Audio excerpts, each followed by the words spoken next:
রমজানকে পেলাম, কিন্তু রমজান মাসকে আমরা রক্তাক্ত পাচ্ছি। জানেন ইরানের ওই হামলায় বাচ্চাগুলো মারা যাচ্ছে। 160 জন বাচ্চা এট এ টাইম স্কুলে হামলা করা হলো, ব্যাগটা রক্তে রঞ্জিত। ওই ছোট্ট বাচ্চাটা জানে না আমি পৃথিবীতে কেন আসছি, সে জানেও না। ছোট্ট মানুষ বোম্বিং করে মিসাইল মেরে উড়ায় দিল, শিশুটা দুনিয়া থেকে বিদায় হলো। তবে হ্যাঁ, পৃথিবীতে আজকে যারা জুলুম করছেন, অত্যাচার যারা করছে, তাদের শাস্তি কিন্তু পৃথিবীর আদালত পরিপূর্ণরূপে দিতে পারবে না। কারণ ডব্লিউ বুশ ইরাকে হামলা করে লাখ লাখ মানুষকে মেরেছে। কয়জন? একজন নেতা, একজন লিডার লক্ষ লক্ষ ইরাকিকে হত্যা করলো। আচ্ছা বলেন তো, একটা মানুষকে মারলেই তো তার রায় কি হবে বলেন তো? তাকে হত্যা করে শেষ করে দাও, একবার মারতে হবে একটা মানুষকে মারলে। ও মারছে লাখ লাখ, ওর শাস্তি আপনি দিবেন কেমনে বলেন দুনিয়াতে? সুম্মা লা ইয়ামুতু ফিহা ওয়ালা ইয়াহইয়া, জাহান্নামের মধ্যে নিয়ে তাকে এমন শাস্তি দেওয়া হবে, সেই শাস্তিটাই হবে হচ্ছে এই দুনিয়ার এই অপকর্মের মূল পাওনা। আল্লাহ পাকই তাকে শাস্তিটা দিতে পারবেন। সম্মানিত ভাইয়েরা, আবার যুদ্ধ টুদ্ধ কইরা কয়েক বছর পরে বলল যে আমাদের ইরাকে হামলাটা ছিল ভুল, তাই না? ভুল ছিল। তাহলে তারাই হামলা করলো, তারাই মানুষকে মেরে ফেলে আবার বলে ফেললে এই হামলাটা করা কি ছিল? ভুল ছিল। সম্মানিত ভাইয়েরা, এই বৈশ্বিক সংকটে আমরা আল্লাহর কোরআন থেকে যদি সমাধান নিতে চাই, এক নম্বর হচ্ছে ন্যায় বিচার প্রতিষ্ঠা করতে হবে। এটা আল্লাহ পাকের কথা। কোরআন আল্লাহ পাক সবার জন্য দিয়েছেন। কোরআনের মেসেজ এক নম্বর, তোমরা সুবিচার প্রতিষ্ঠা করো, বিচার সবার জন্য কি করো? সমান নিশ্চিত করে ফেলো। নাম্বার 2 হলো বিশ্বের শান্তি প্রতিষ্ঠার জন্য কি করতে হবে? ভাই ভাই হয়ে যাও। আমরা কি ভাই ভাই না শত্রু শত্রু? বলেন বলেন, শত্রু। হিন্দু কি আমাদের, বলেন, মানে আমাদের 2 চোখ, হিন্দু ভাইদের কয় চোখ? বলেন বলেন। আমাদের 2 কান, তাদের কয় কান? 2 কান। আমাদের মাথা একটা, ওদের মাথা কয়টা? একটাই। আমাদের 2টা হাত, ওদের কয়টা হাত? 2টা হাত। শুধু তফাৎ হলো তার মধ্যে ঈমান আছে আর আমার মধ্যে কি নাই? ঈমান নাই। আল্লাহ পাক কি বলেছেন যে আমি শুধু মুসলমানকে সম্মানিত করেছি না, ওয়ালাকাদ কাররামনা বানি আদম, আমি আদম সন্তানকে সম্মান দিয়েছি। যে হিন্দু কি আদম সন্তান না? আসতে বলে আদম সন্তান কিনা বলে? আদম সন্তান। তাহলে এজ এ ম্যান হিসাবে, মানুষ হিসাবে সবাইকে সম্মান করা, এটা কার হুকুম? আল্লাহর হুকুম। এটা আপনি একজন অন্য ধর্মের মানুষকে অন্যায়ভাবে মারবেন, সে অন্য ধর্মের মানুষ না, ইসলাম এটাও বলে না। ইসলামই একমাত্র বিধান যার কাছে মানুষের নিরাপত্তা সবচাইতে বেশি, সবচেয়ে বেশি নিরাপত্তা। আমার নবীজি যতগুলো যুদ্ধ করেছেন, কোন যুদ্ধ কিন্তু আমার নবীজি একা আগে যাননি, তিনি আগে আক্রমণ করেননি। ইসলাম অফেন্সিভ নয়, ইসলাম ডিফেন্সিভ। এটা মাথায় রাখবেন সবসময়ের জন্য। ইসলাম কখনো অফেন্সিভ নয়, ইসলাম ডিফেন্সিভ। ইসলাম কখনো আগে আক্রমণ করতে বলে না, প্রতিরোধ করতে বলে। আমার নবীজির হাতে একটা মানুষও কিন্তু মারা যায়নি। ইতিহাসটা আপনাদের অনেকে হয়তো জানা নেই। আমার নবীজির হাতে কিন্তু কোনো মানুষ মারা যায়নি। তিনি প্রতিহত করেছেন, তিনি ফেস করেছেন। এর মানে আবার বুঝবেন না যে রাসূল তাকে ছেড়ে দিয়েছেন না। আমার নবীজি সত্য ভূমিকায় রেখেছেন, সাহাবে কেরাম ভূমিকা রেখেছেন, কিন্তু অল্প সময়ে সবচেয়ে কম রক্তপাতহীন বিজয় ইসলাম উপহার দিয়েছে। আল্লাহু আকবার। দ্বিতীয় বিশ্বযুদ্ধে এডলফ হিটলার, শুধু এডলফ হিটলার একা গ্যাস চেম্বারে 60 লক্ষ ইহুদিকে গ্যাস চেম্বারে তুলে একজন এডলফ হিটলার 60 লক্ষ ইহুদিকে হত্যা করেছে। কত লক্ষ? 60 লক্ষ। তাহলে দেখেন ওদের ইতিহাস দেখেন। এরকম করে আমি যদি ইতিহাস টানতে যাই একদম শুরু থেকে নাস পর্যন্ত, সবচাইতে কম রক্তপাতহীন, সবচেয়ে অল্প লোকের জীবন হানি হয়েছে যেই যুদ্ধে, সেটা হচ্ছে মুসলমানদের ইসলামকে প্রতিষ্ঠার জন্য সবচেয়ে কম রক্তপাতহীন বিজয় আল্লাহ পাক ইসলামকে দিয়েছেন। আল্লাহু আকবার বলেন। সম্মানিত ভাইরা, আমরা বিশ্বের শান্তি প্রতিষ্ঠার জন্য নাম্বার 2 হচ্ছে আল্লাহ পাকের মেসেজটা আমরা শুনলাম, সেটা হচ্ছে তোমরা ভাই ভাই হয়ে যাও। আল্লাহ রাব্বুল আলামিন বলেন, فَأَصْلِحُوا بَيْنَ أَخَوَيْكُمْ وَاتَّقُوا اللَّهَ لَعَلَّكُمْ تُرْحَمُونَ। জোরে বলুন আল্লাহু আকবার। সূরাতুল হুজুরাতের 10 নম্বর আয়াতে আল্লাহ রাব্বুল আলামিন বলেন, তোমরা পরস্পরে ভাই ভাই হয়ে যাও, ইসলাহ করে নাও, সংশোধন করে নাও। লাগতেই পারে, বুঝের ভুল হতেই পারে, এর মানে তো রক্ত দিয়ে সমাধান নয়। আল্লাহ পাক এরপরে বলছেন, ওয়াত্তাকুল্লাহ, তোমরা আমাকে ভয় করো, আশা করা যে সমস্ত রহমত তোমরা আমার পক্ষ থেকে পেয়ে যাবে। জোরে বলি সুবহানাল্লাহ। ভ্রাতৃত্বের একটা সংকট আমরা লক্ষ্য করছি, ভ্রাতৃত্ব নেই, ভাই ভাইয়ের মাঝে মহাব্বত নাই।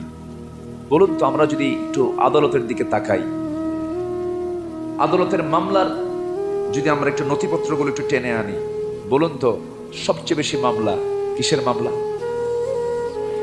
বলেন, নিজের ভাই। আমি মাঝখানে 2018 সালে একবার আল্লাহ পাক আমাকে জেলখানায় নিছিল, আপনারা জানেন তো নাকি? আচ্ছা, ওই সময় কি অভিজ্ঞতা তো লাগে, সব জায়গায় তো যাওয়ার অভিজ্ঞতা দরকারও আছে। তো আমি চুরি করে যাই নাই অবশ্য। আমি মাহফিলে গিয়েছিলাম, মাহফিল থেকে ফেরার পথে আমি বাসায় গিয়ে অবস্থান করছি, কোনো কারণ নাই, কোনো কারণ ছাড়াই আমাকে গ্রেফতার করা হয়েছিল। যাই হোক, আমি ওই প্রেক্ষাপটে যাব না। তো ভিতরে ঢুকে আমি ম্যাক্সিমাম যারা কয়েদি, যারা হাজতি,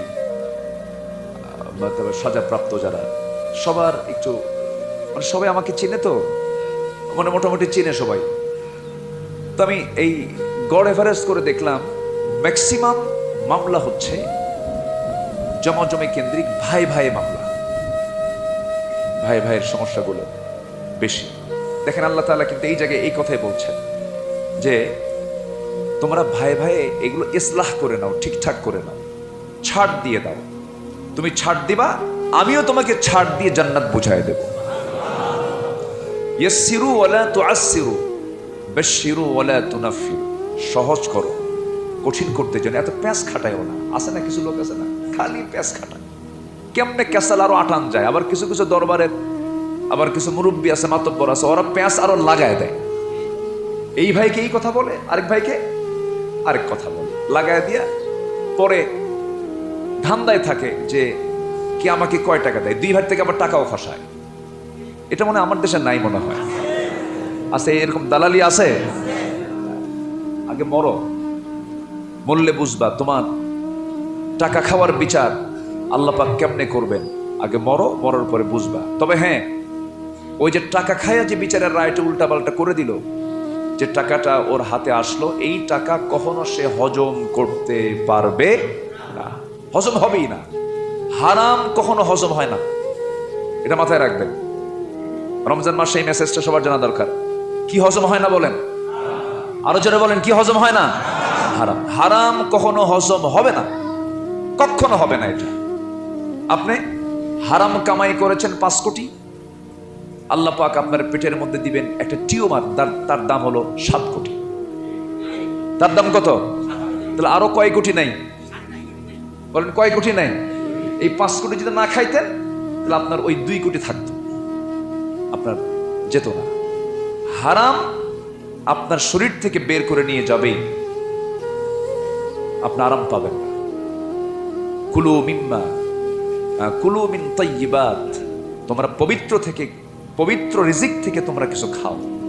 আমি যা দিয়েছি, হারাম কিছু খেও না, আমি তোমাকে বরকতে ধন্য করব।